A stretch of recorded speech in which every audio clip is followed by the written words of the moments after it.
Olá, meus queridos irmãos, a paz do Senhor Jesus a todos. Estamos aqui para mais um vídeo.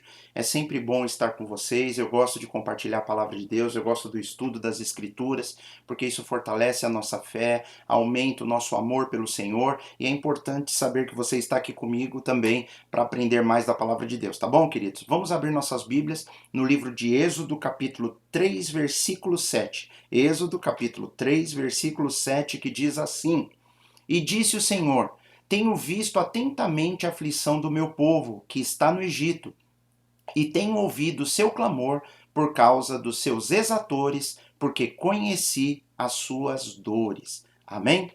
Amém. Essa é uma passagem onde Deus está falando ali no seu coração, mas revelando aquilo para Moisés, que ele tem visto o que tem acontecido com a nação de Israel e ele decide intervir. E eu queria pegar essa passagem para nós refletirmos um pouquinho sobre como que o nosso Deus age, o Deus que a Bíblia nos revela, né, o nosso Pai, como que ele age na nossa vida e como ele se preocupa conosco. Ele é um Deus, em primeiro lugar, que é um Deus presente, ele é um Deus que nós fomos feitos à imagem e semelhança desse Deus. Então, se nós vemos, é porque Deus, de alguma forma, lógico, muito superior a nós, ele vê todas as coisas, né? Se nós ouvimos, Deus também ele consegue ouvir. Se nós sentimos, Deus é um Deus que sente. Nós fomos feitos semelhantes a ele, da forma que ele é, nós somos. Lógico que o pecado deformou a nossa essência, nós não somos mais exatamente como Deus havia nos feito no princípio, em perfeição, sem pecado. O pecado ele teve um papel fundamental em tornar a humanidade no que ela é hoje.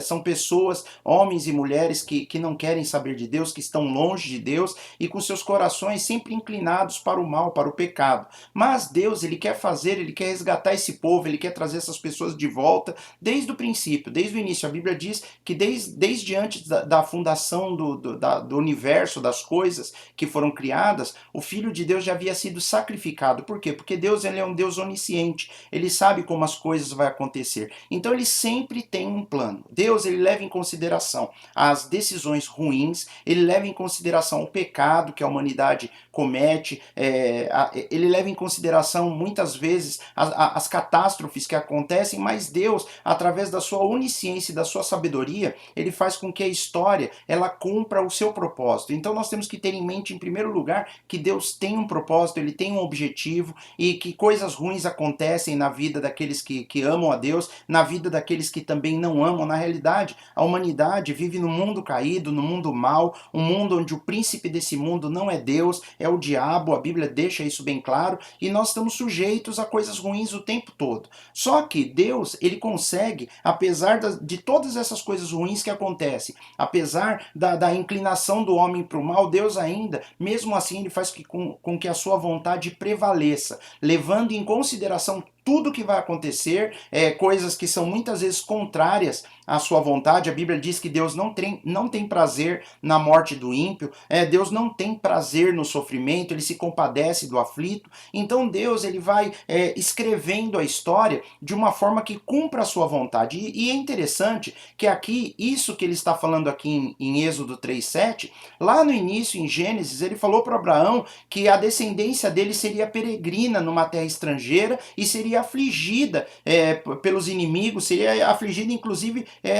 pelo povo Egito, e ali eles por 430 anos eles sofreriam, né, Deus fala isso 430 anos antes para Abraão, e ele diz que por 400 anos eles sofreriam, mas que depois esse povo viria e conquistaria a terra de Canaã. E é interessante que Deus, quando fala para Abraão, ele dá até um motivo. Ele fala porque a medida da maldade dos amorreus ainda não tinha sido atingida. Então ali a palavra de Deus nos dá uma revelação que Deus tinha um propósito de entregar a terra de Canaã aos descendentes de Abraão, mas ele não poderia ainda fazer naquele momento, porque os amorreus que viviam viviam naquela terra, eles iam ter que atingir um nível de maldade suficiente para que fosse justificável Deus tirar os amorreus daquela terra e colocar a descendência de Abraão naquela terra. Então Deus leva em conta, inclusive, a maldade dos amorreus, esperando ela atingir um nível. Então significaria que se em algum momento da história os amorreus se arrependessem, eles não atingissem esse nível de maldade,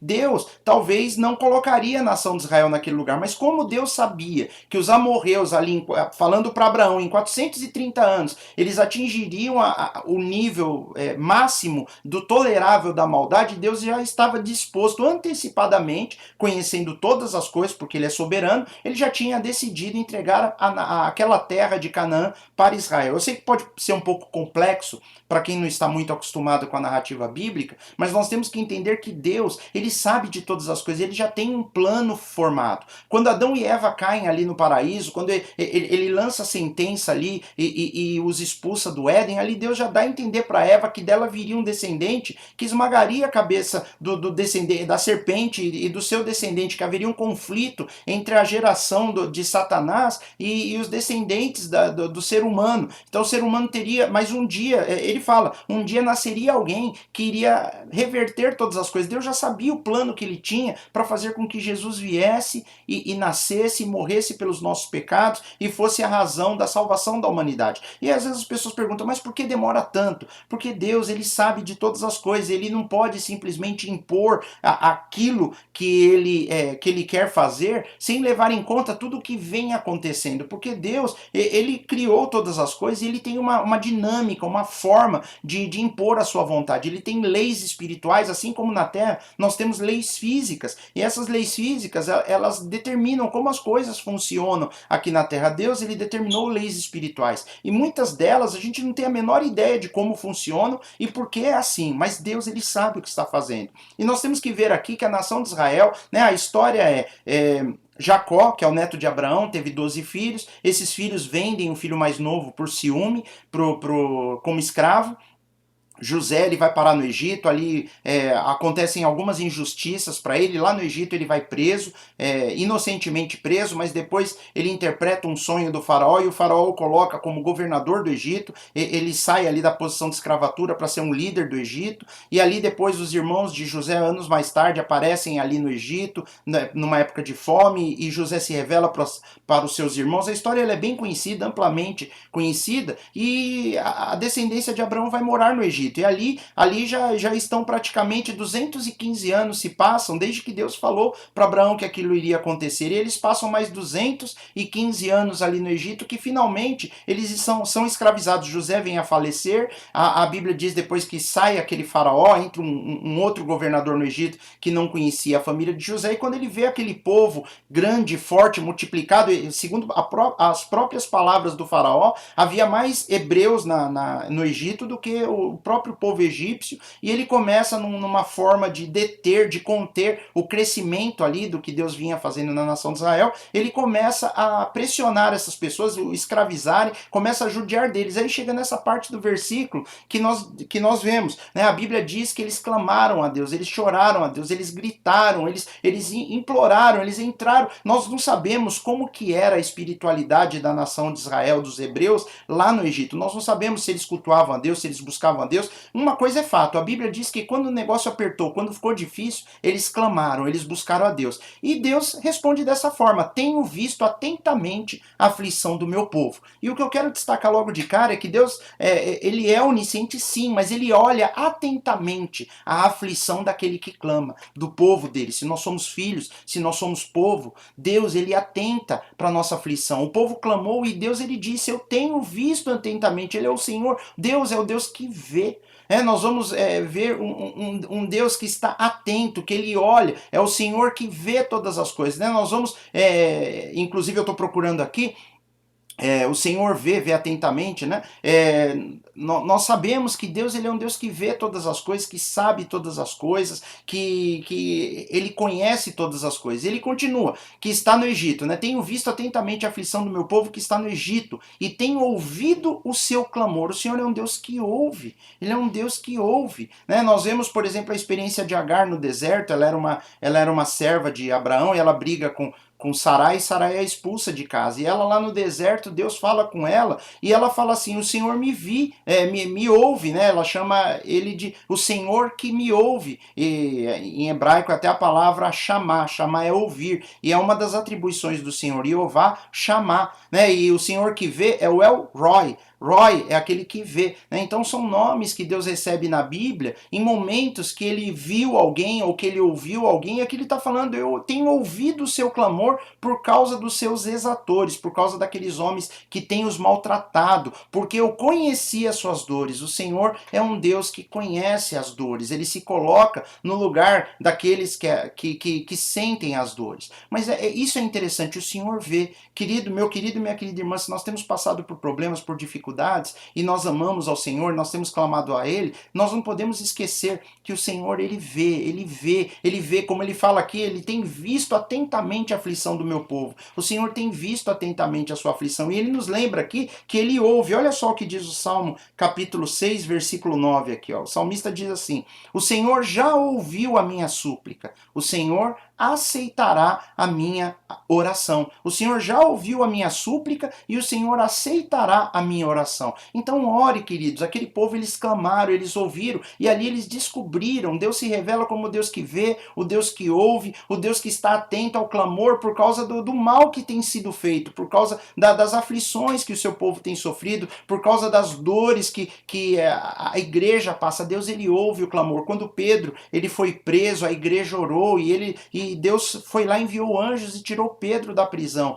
Quando nós clamamos, quando nós oramos, quando nós cremos que o Senhor ouve, né? Como o salmista diz, o Senhor já ouviu a minha súplica, Ele aceitará a minha oração. Ele ouve, queridos. Nós temos que crer que quando nós oramos, o Senhor ouve a nossa voz, o Senhor envia pessoas para nos abençoar, o Senhor muda as circunstâncias para nos abençoar. Nossas vidas, quando nós entregamos na mão de Jesus, quando nós entregamos na mão do Senhor, através do conhecimento daquilo que Jesus fez por nós, Deus, Ele nos inclui nos planos dele. Na realidade, Ele sempre soube que você um dia ia querer andar com Ele, porque ele é soberano, Ele é onisciente, Ele sabia que um dia você ia entregar o seu coração para o Senhor, e Ele tem um plano para você, Ele vê você, Ele ouve você, assim como Ele ouviu atentamente, Ele olhou atentamente para a nação de Israel, e Ele ouviu o mal que estava sendo feito, Ele ouviu o clamor do seu povo, Ele ouviu as orações, e aqui Ele termina dizendo assim, o Senhor, porque conhecia as suas dores, é o final do versículo de Êxodo, versículo 3,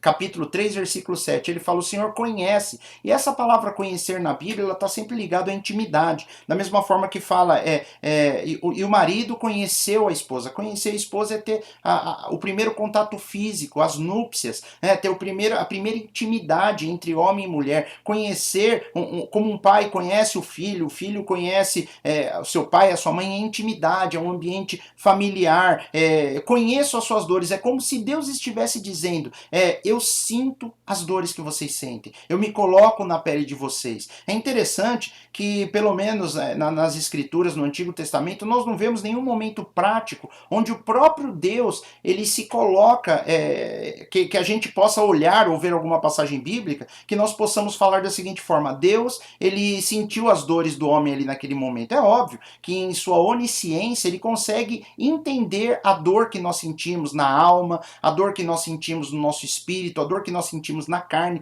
Ele, como criador de todas as coisas e onisciente, ele sabe, mas ele foi além disso, né? O Senhor, ele se coloca aqui como alguém que já sentiu essas coisas na pele e, queridos, ele pode até estar dizendo que nessa onisciência ele está junto, ele está no meio, estou com vocês sentindo essas dores, e pode ser que muitas vezes algumas pessoas podem falar, mas isso é uma maneira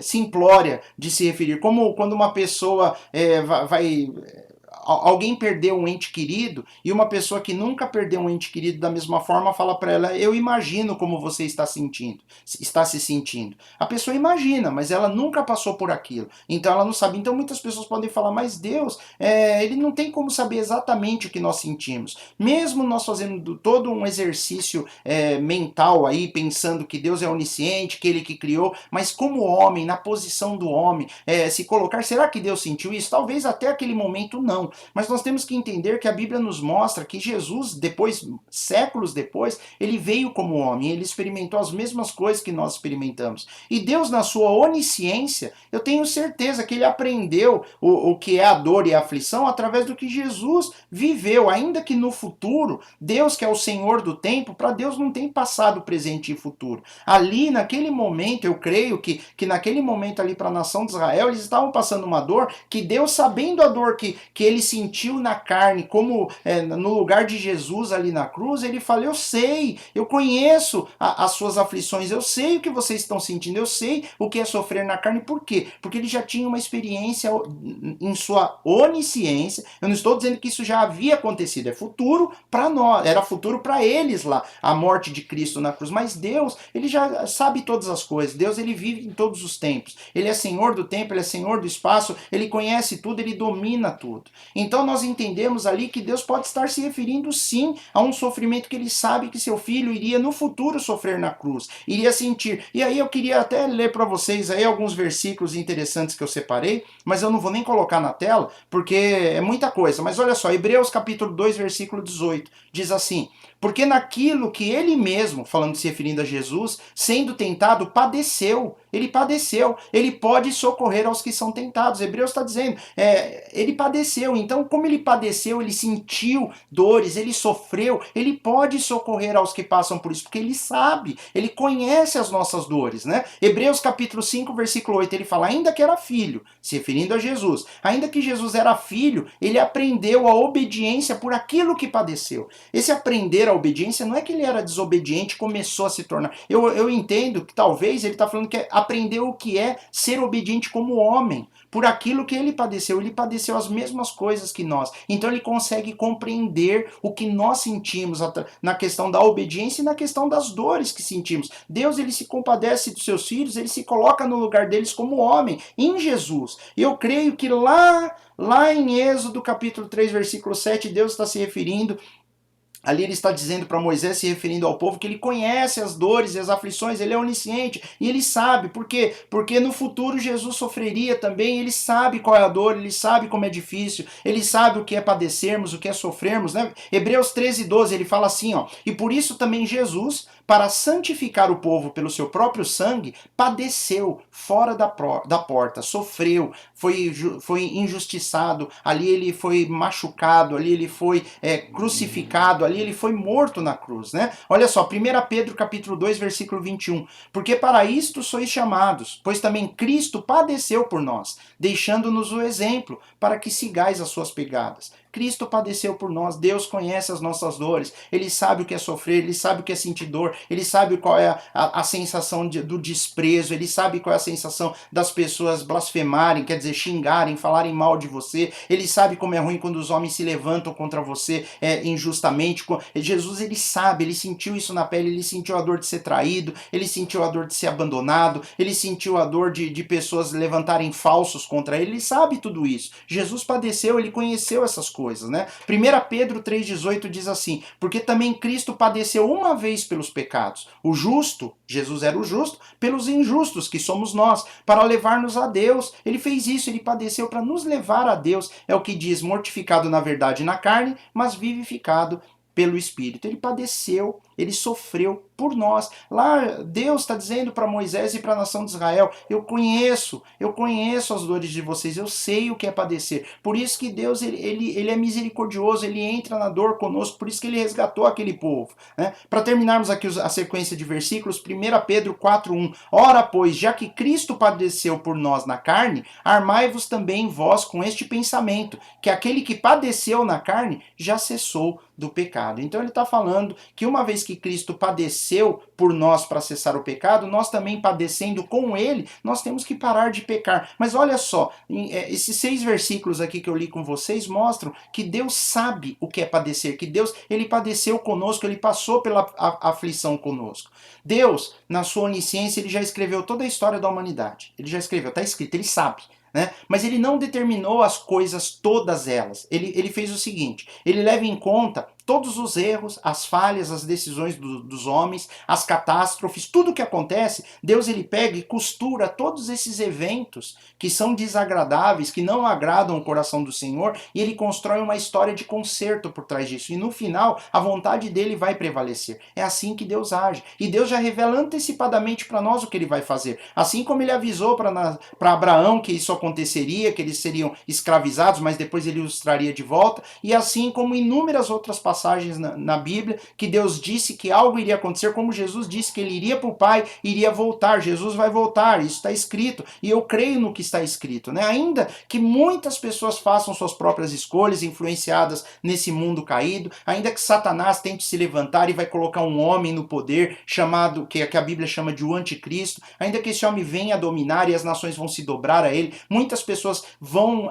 gostar dessa figura maligna, vão apoiar essa figura. Deus ele está mostrando para nós, ele já avisa antecipadamente que essas coisas vão acontecer, que Satanás vai tentar até o final, mas Deus ele costura por trás da história toda a sua vontade, ela se cumpre perfeitamente. Não há nada que Deus determinou que não há de acontecer. Nós podemos até tentar, nós pobres seres humanos, fazer o que for, tomar decisões erradas aqui, ali, tentar se levantar contra o que Deus vai fazer, mas no final a palavra de Deus ela se cumpre. É interessante que aqui é um Deus que fala, né? Disse o Senhor aí no começo, ele é um Deus que fala. Eu fui pesquisar na Bíblia quantas vezes aparece a frase disse o Senhor ou a palavra do Senhor. Somando veio a mim a palavra do Senhor com disse o Senhor, dá quase 1000 referências bíblicas, 1000 versículos diferentes, dando essa conotação de veio a mim a palavra do Senhor, quando os profetas dizem que Deus falou, ou disse o Senhor. É impressionante, mais de 1000 revelações. Isso sem dizer que Jesus ele era o próprio Deus no meio dos homens. E tudo que Jesus falou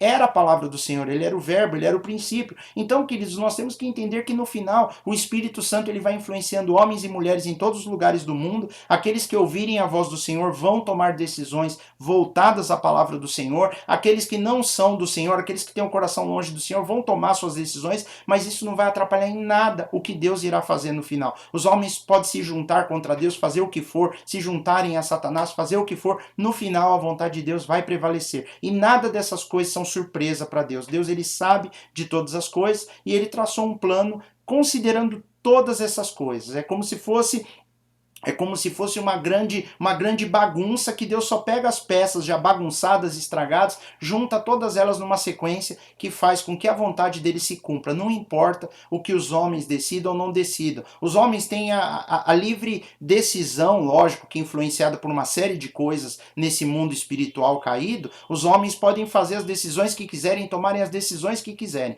Mas no final, a vontade de Deus, ela sempre prevalece acima de todas as coisas. E aí Deus ele se levanta para libertar a nação de Israel. Ele levanta e liberta, porque ele se compadece. Ele sabe o que nós lemos lá no começo no versículo, ele termina, porque conhecia as suas dores. Depois que Jesus veio ao mundo e conheceu as dores do homem em carne e osso, né, aí já não é mais uma questão só de onisciência, mas ele veio pessoalmente. Deus se fez carne e padeceu e sentiu na carne o que é sofrer. Ele pode nos livrar. É isso que a Bíblia diz. Se ele uma vez padeceu conosco, se nós padecermos tendo ele na nossa vida, se nós viermos a padecer tendo Jesus como o arrimo da nossa vida, nós também vamos experimentar a vida eterna com ele. Então ele nos livra.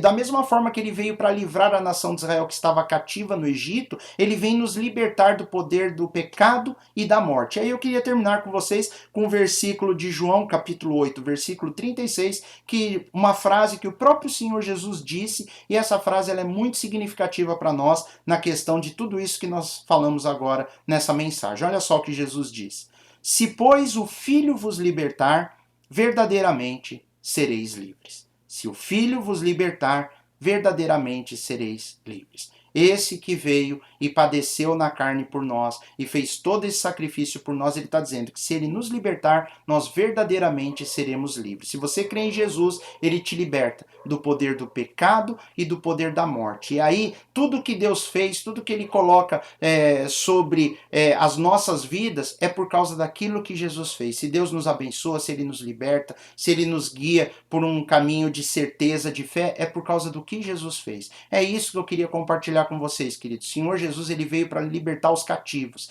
Assim como Deus levantou Moisés para libertar a nação de Israel. Quem estava libertando na realidade era o próprio Deus, Moisés só era o instrumento. Aqui em Jesus não, o próprio Senhor Jesus como Deus, ele vem para libertar os cativos e todo aquele que nele crê, ele não perece, mas ele tem a vida eterna. Amém, meus irmãos? Era isso que eu queria compartilhar com vocês. Se você gostou desse vídeo, compartilhe com outras pessoas, deixa um comentário aí para nós, tá bom? Inscreva-se no canal e que Deus te abençoe e nós nos vemos no próximo vídeo, tá bom? Fiquem com Deus e até mais. Tchau, tchau. Fiquem com Deus.